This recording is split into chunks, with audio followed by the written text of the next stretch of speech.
Persiapan Tower 4 RSD Wisma Atlet yang akan dibuka esok Senin 21 September 2020, kita akan terhubung dengan rekan Rama Ditya dan juru kamera Rio Cornelianto langsung dari RSD Wisma Atlet. Ya Rama, Tower 4 segera dioperasikan besok. Sejauh ini berapa persen kesiapan yang telah terlihat? Ya, selamat sore Andra dan juga pemirsa. Benar sekali, berdasarkan info yang kami dapatkan, memang Tower 4 Rumah Sakit Darurat Wisma Atlet ini akan dioperasikan nanti malam, memang karena memang untuk persiapannya sendiri sejauh ini cukup dilakukan dengan sistem kebut. Berkaitan dengan Tower 5 yang sebelumnya sudah dibuka, ini saat ini sudah mencapai 90% untuk pasien OTG yang diisolasi di Tower 5. Maka itu untuk Tower 4 sendiri saat ini sudah mulai disiapkan untuk pasien COVID-19, di mana kabarnya memang nanti malam sudah siap menampung pasien COVID-19 dan untuk besok sudah benar-benar siap untuk fasilitas dan lain sebagainya. Namun untuk mengetahui lebih lengkap bagaimana persiapan dan apa saja yang sudah disiapkan berkaitan dengan Tower 4 Rumah Sakit Darurat Wisma Atlet ini, sudah berada bersama saya, yakni Komandan Lapangan Rumah Sakit Darurat Wisma Atlet, Kolonel TNI Angkatan Laut, Letkol TNI Angkatan Laut Muhammad Arifin. Ya, Bapak bisa dijelaskan Bapak bagaimana dan apa saja persiapannya berkaitan dengan Tower 4 ini sebelum menampung pasien malam ini? Baik Mas, sementara persiapan untuk Tower 4 ini memang sudah kita sampai update sore ini sudah hampir finish ya, selesai. Malam juga sampai 02.00 dini hari untuk listriknya, kelistrikannya sudah diuji coba sampai saat ini sudah stabil. Mudah-mudahan ke depan sudah tidak ada trouble untuk kelistrikan. Tetapi yang jelas untuk mengantisipasi dari lonjakan pasien yang ada di Tower 5 sekarang sudah di angka 90% kan, sehingga perlu disiapkan untuk Tower 4 ini sesegera mungkin untuk bisa menerima pasien. Untuk kesiapannya sendiri insya Allah ya nanti malam kita sudah ready, sudah kita akan rencana akan menerima pasien untuk malam nanti. Jadi sekarang sudah dilaksanakan untuk pelengkapan hal-hal yang kecil saja, kemudian untuk simulasi pasien bagaimana datang, kemudian apa yang alur-alurnya kemana-kemana sudah dilakukan tadi untuk simulasi pasien, sehingga kita sudah siap untuk nanti malam untuk dibuka insya Allah. Lalu Pak, berkaitan dengan peralatan dan juga fasilitas yang disiapkan di Tower 4 di kamar-kamar tempat tidur para pasien nantinya ini bisa dijelaskan apa saja Pak? Jadi untuk Tower 4 ini sendiri prinsipnya sama dengan di Tower 5, artinya Tower 4 ini mempunyai 32 lantai, kemudian 886 kamar, sehingga kapasitasnya sama dengan di Tower 5. Sekitar 1.546 untuk tempat tidur.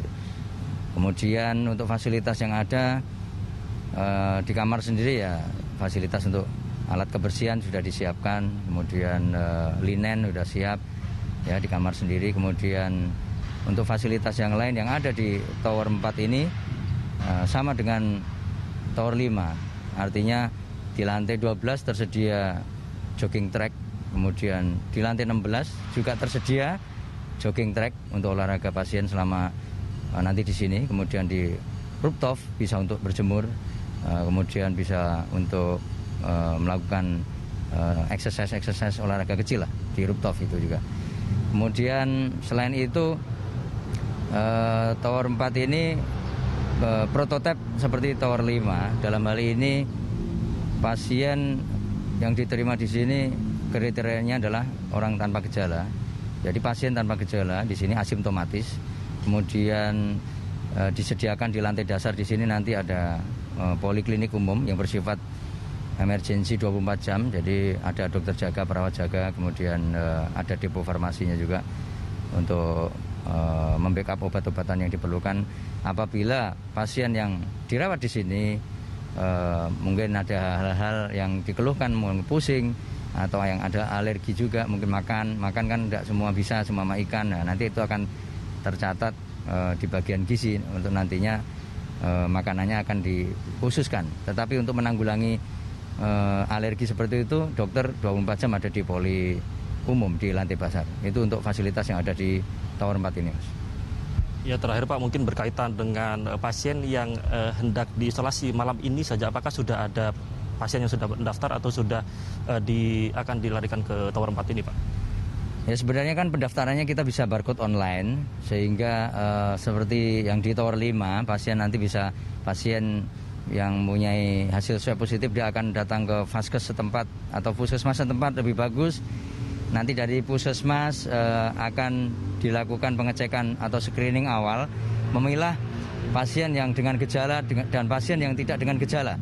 Karena nanti dalam pengirimannya ke sini, pasien yang dengan bergejala akan didorong ke Tower 6, akan ditempatkan di Tower 6 dan Tower 7. Tetapi pasien dengan gejala itu yang akan ditempatkan di Tower 4, karena nanti Tower 5 mungkin malam nanti sudah tidak menerima untuk kunjungan pasien, mungkin hanya tinggal sedikit-sedikit kita atur untuk pergeserannya ke Tower 4. Jadi nanti malam insya Allah mulai pasien akan yang OTG atau orang yang tanpa gejala, pasien asimptomatis akan diterima di Tower 4 ini dengan proses atau prosedur bagaimana masuk ke sini. Jadi sama seperti kemarin, pasien walaupun sudah mendaftarkan lewat barcode online, dari puskesmas tetap harus konfirmasi ke dokter atau call center 119. Jadi minimal sebelum mendorong pasien ke sini harus terkonfirmasi dulu kesiapan kita di sini. Karena pengaturan pasien juga kita atur di sini, nggak bisa langsung datang seluruh vaskes mengirim dalam waktu yang sama, sehingga potensi untuk crowded, penumpukan pasien itu ada. Nanti kan tidak nyaman pasien.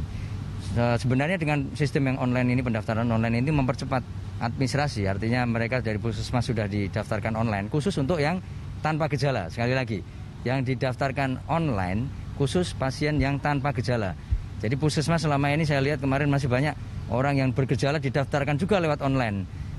Kita akan klarifikasi ulang itu. Kita akan verifikasi ulang kalau ada pasien yang dengan gejala didaftarkan secara online lewat barcode, nanti akan menyusahkan kita, harus menyeleksi lagi, mendorong lagi ke Tower 6 karena dia bergejala. Jadi saya harapkan puskesmas yang ada di Jabodetabek ini benar-benar screening sesuai dengan kenyataan pasiennya, secara klinis sesuai dengan kenyataan secara klinis. Jadi sampaikan kalau tanpa gejala bisa daftar lewat online, apabila dengan gejala dia harus daftar seperti biasa, rujukan seperti biasa. Nanti datang ke sini, nanti baru yang dengan gejala akan didorong ke Tower 6, yang tanpa gejala bisa langsung ke Tower 5 untuk Tower 5 dan Tower 4. Jadi yang tanpa gejala di sini 2 tower, Tower 5 dan Tower 4. Sedangkan Tower 6 dan Tower 7 ini untuk orang yang dengan gejala ringan sampai sedang. Jadi 2 tower itu fokus untuk orang yang bergejala. Itu Mas, karena di Tower 6 sendiri lebih cenderung ke orang yang sedang, karena di situ tergelar atau disiapkan HCU, High Care Unit, untuk pasien-pasien yang mengalami penurunan kesehatannya, kondisi kesehatannya. Itu Mas. Baik, terima kasih atas waktunya Letkol TNI Angkatan Laut Muhammad Arifin dan Anda dan juga pemirsa. Berikut tadi wawancara kami dengan Komandan Lapangan Rumah Sakit Darurat Wisma Atlet Kemayoran. Kami kembalikan ke Anda, Andra. Ya baik, terima kasih atas laporannya rekan Ramaditya dan juru kamera Rio Cornelianto langsung dari RSD Wisma Atlet.